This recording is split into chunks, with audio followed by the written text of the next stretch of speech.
Salut, salut! Alors, ça fait longtemps que j'ai pas fait une petite guidance dating, puis je suis comme en feu de guidance aujourd'hui. Fait que ça va être ma troisième. Ouais, ça fait longtemps que j'ai pas demandé de l'information sur ça. Euh, Ça va être surtout au sujet de mon cheminement, mais pour une raison que je connais pas encore, ça va être éclairant pour vous aussi. Euh, je vois la rencontre de l'énergie du masculin et du féminin. Dernièrement, j'ai réalisé que on est assez polarisé au sens où là, je vais parler des célibataires en ce moment. Ça inclura probablement pas tout le monde, mais qu'on on s'imagine qu'on doit être deux énergies distinctes et que l'une peut fonctionner sans l'autre. Que dans le fond, on peut très bien euh, être seul et se contenter de sa propre énergie. Bien sûr, on est tous, on est construit de juste pas déranger, on est construit des deux énergies. Donc, j'ai une énergie masculine et une énergie féminine. Elles sont balancées selon notre propre individualité. Mais c'est... Attends, je vais demander. C'est...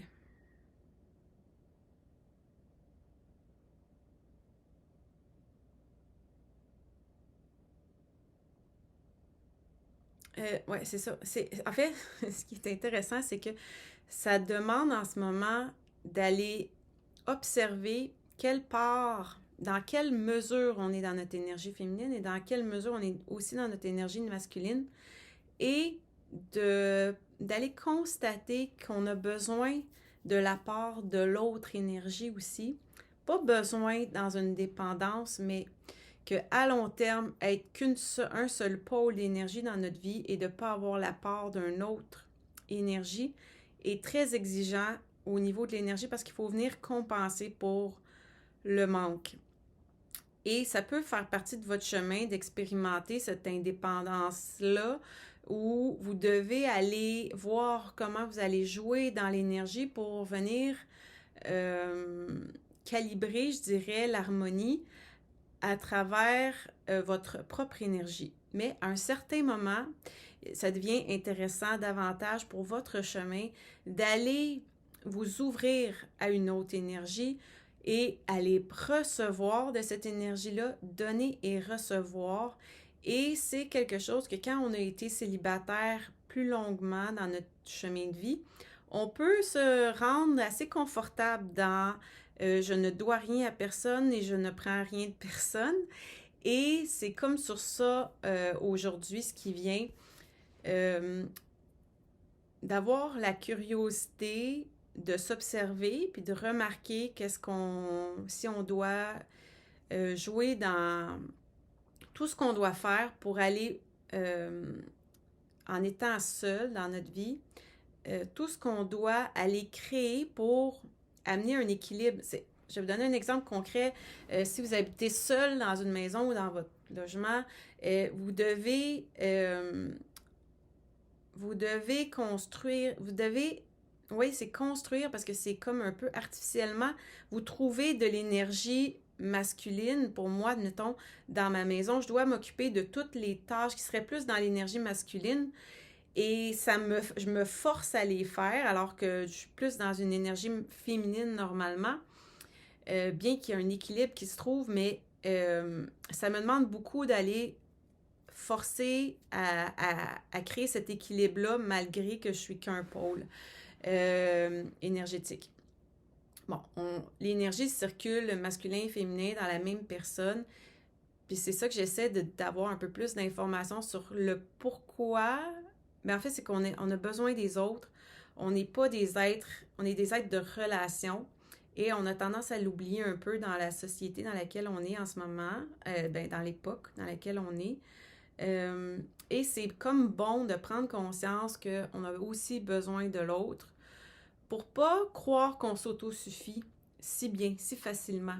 On peut y arriver, puis ça peut faire partie d'un certain équilibre de ce qu'on a à traverser, à passer, à expérimenter, mais c'est comme demander là, en ce moment d'aller observer que, ouais, peut-être que j'ai envie de d'entrelacer, de danser les deux pouvoirs ensemble et il y a beaucoup de réticence à ça en ce moment qui est due à la peur de dépendre, de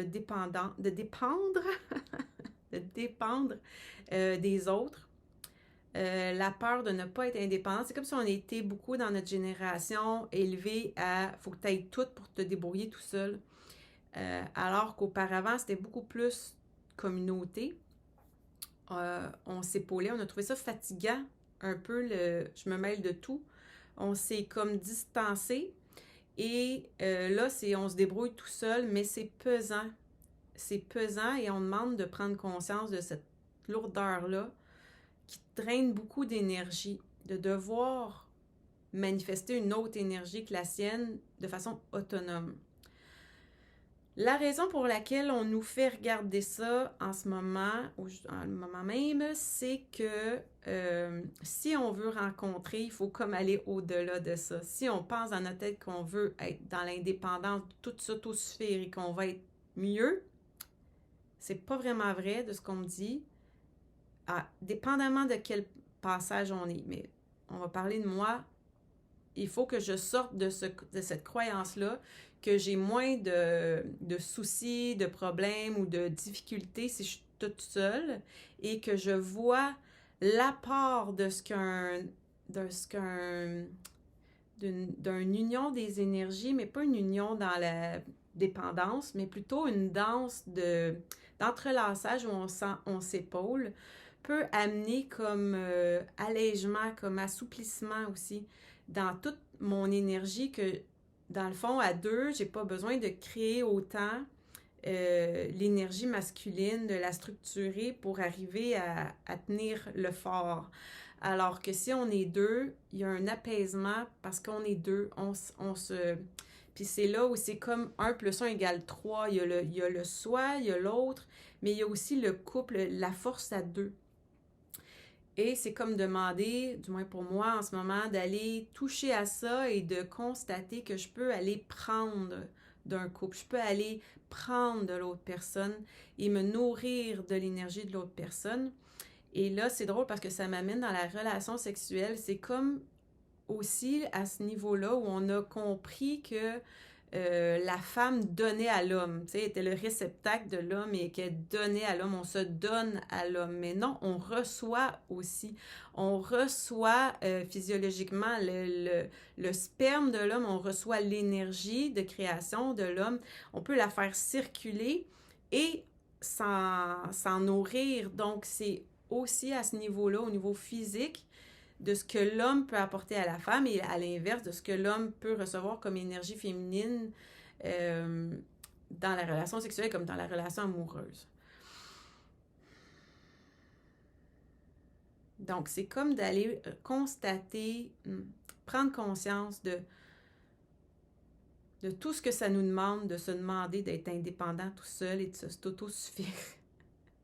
Et d'aller toucher cette fatigue-là, cette tension-là que ça nous demande d'être toujours qui-vive un petit peu sur l'autosuffisance pour pouvoir aller toucher l'envie d'être à deux. La douceur que ça peut être, l'entraide que ça peut être, les bienfaits. Parce qu'on peut aussi avoir peur de la relation à deux, avoir peur de se perdre dans la relation à deux, on peut avoir peur de devenir dépendant ou que l'autre devienne dépendant de soi. Donc, c'est une invitation à aller regarder comment est structuré, comment on a structuré notre énergie, mais comment aussi on s'est fait des structures pour pouvoir pallier l'énergie qui nous manque dans le passage de vie où on est célibataire. Qu'on peut bien sûr aller chercher par des amitiés, mais il reste quand même, dans mon ressenti, un manque là, qu'on doit combler. et d'aller ressentir ce manque-là, ben, ça nous permet d'aller s'ouvrir à une vraie relation où il va y avoir un vrai échange plutôt que du superficiel où on se croit, dans le fond, indépendant et sans besoin de l'autre et qu'on va juste chercher ce qu'on a besoin, mais qu'il n'y a pas un vrai échange où on n'est pas prêt à s'investir. Mais puis pour moi, les mots s'investir, s'engager, c'est très donc, c'est pour ça, je pense qu'on me le montre aussi. C'est dans l'entrelacement qu'on peut aussi faire ça. C'est un entrelacement de support. Ce que je fais avec mes doigts, c'est pas. J'ai fait une autre discussion aujourd'hui, puis c'était aussi ça. C'est la notion de se mêler, d'aller chercher mes. C'est aussi libre, c'est pas comme de la dépendance où non, si tu me donnes pas ce que j'ai, je suis pas bien, puis si toi t'es pas là, c'est pas du tout ça, c'est un confort qu'on va chercher, un appui, un support, mais dans l'aller-retour, dans aller chercher quelque chose, apporter quelque chose à l'autre aussi, puis c'est organique. C'est une relation plus profonde aussi que quand on se dit qu'on n'a pas besoin de rien. Donc, on doit aller dans notre intériorité, tant visiter l'intériorité de l'autre que de la nôtre, l'ouvrir aussi pour venir entrecroiser. Ça demande de l'ouverture, ça demande d'accepter que l'autre vienne dans notre territoire, dans notre énergie et d'accueillir comme de donner, de recevoir comme d'offrir cet espace-là, cette énergie-là, cet échange d'énergie-là qui, au final, va être comme un peu un signe de l'éternité, dans le fond. Il y a une poussée d'énergie, l'autre reçoit, on repousse l'énergie, l'autre reçoit. C'est comme une danse, justement, des deux énergies masculines et féminines qui s'harmonisent et qui va permettre de fleurir de ce que je vois dans un couple. Et donc, le but de la guidance aujourd'hui, c'est de reconnaître notre besoin de l'énergie complémentaire. Et la raison pour laquelle j'ai l'énergie complémentaire, c'est qu'on peut très bien être homosexuel et aller chercher une énergie complémentaire chez quelqu'un du même sexe, mais qui va venir complémenter, balancer notre propre énergie. Alors voilà, je vous embrasse, vous passez une belle journée. Bye bye.